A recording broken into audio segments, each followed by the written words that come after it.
urgent Malion, urgent Malion. Je n'arrive pas à le croire. Je vous le jure, je n'arrive pas. Si quelqu'un me disait ça, je n'allais jamais croire. Mes frères et sœurs de l'AS, urgent, très très très urgent. Le virus Assimi Goïta se propage.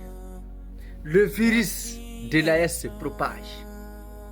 Le virus de la souveraineté retrouvée en Afrique.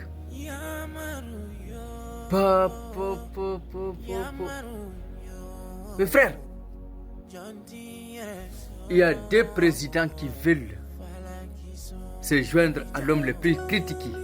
Qu'au début, il a été critiqué, il a été insulté, monsieur le président du Mali, son excellence Assimi Goïta. Après avoir contaminé le Burkina et le Niger, Assimi vient de contaminer le Sénégal et le Tchad. Le virus Goïta est en train de se propager. Très bientôt, les Occidentaux, les Français vont lire l'air. Ils vont lire l'air très bientôt. Parce que l'Afrique unie, personne ne peut. Personne ne peut rien contre une Afrique unie.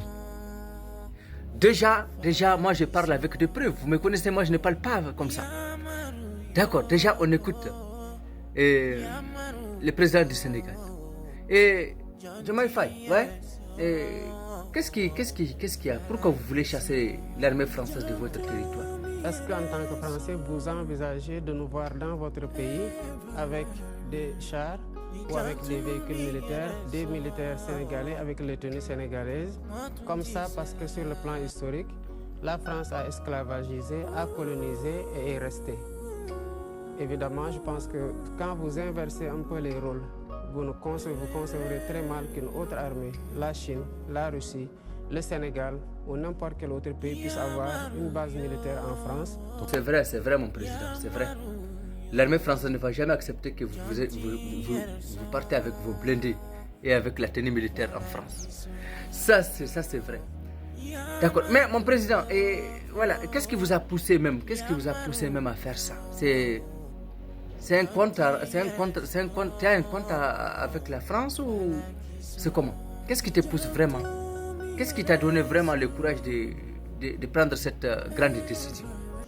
Je n'ai pas de compte à régler avec la France. Je crois que c'est nous qui aurions, Africains, depuis longtemps, commémoré cet événement. C'est un événement important dans l'histoire des peuples africains. Qu'est-ce qui s'est passé? Voilà des hommes qui étaient tranquillement ici. Il y a eu des guerres de l'autre côté. On est venu les prendre de gré ou de force. On les a amenés combattre dans des conditions extrêmement difficiles. Et la reconnaissance qui devait suivre n'a pas suivi depuis 80 ans. On les a rapatriés ici et quand il s'est agi pour eux de demander des pécules pour entrer tranquillement auprès de leur famille, ils ont reçu des balles en retour. C'est ce qui s'est passé. Il n'y a pas de compte à régler, c'est aux Africains d'assumer leur part de leur histoire et de l'imposer à tout le monde. Ces tirailleurs demandaient ce qui leur revenait de droit, à savoir leur pécule après la guerre. À la place de ces pécules, ils ont reçu des balles. Les pécules restent dues. Waouh! Non, Famouna, c'est compris, monsieur le président. Merci beaucoup. Ah, l'Afrique bientôt souveraine. Bien, donc maintenant, il y a aussi les Tchad qui s'ajoutent au Sénégal. Le président tchadien a pris une grande décision. Une très très grande décision. Alors, monsieur le président, qu'est-ce qui s'est réellement passé entre vous et la France? Pourquoi une telle décision? Le Mali, le Sénégal et le Niger vous écoutent. Écoutez, le Tchad est un pays indépendant, libre et souverain. Nous ne sommes pas dans le principe d'un esclave qui veut changer de maître. Nous avons l'intention de travailler avec toutes les nations du monde.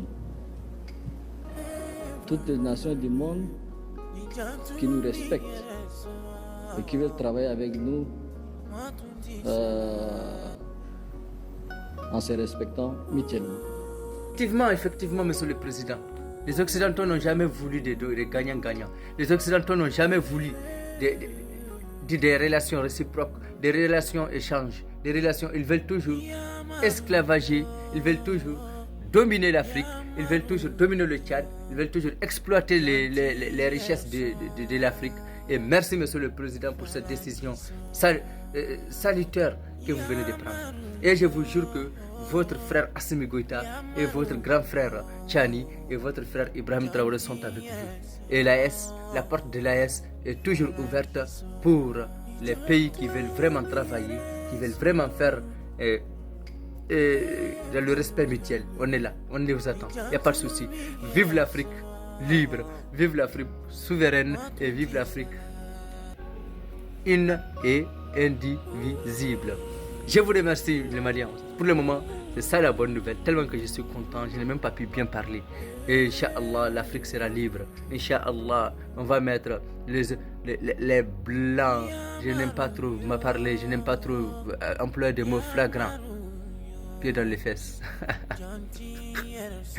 Goïta, le virus de la souveraineté. Goïta, le virus de la liberté. Il est en train de se propager. Après le Sénégal et le Niger, on va au Congo et au Togo, Inch'Allah. Vive l'Afrique libre et prospère.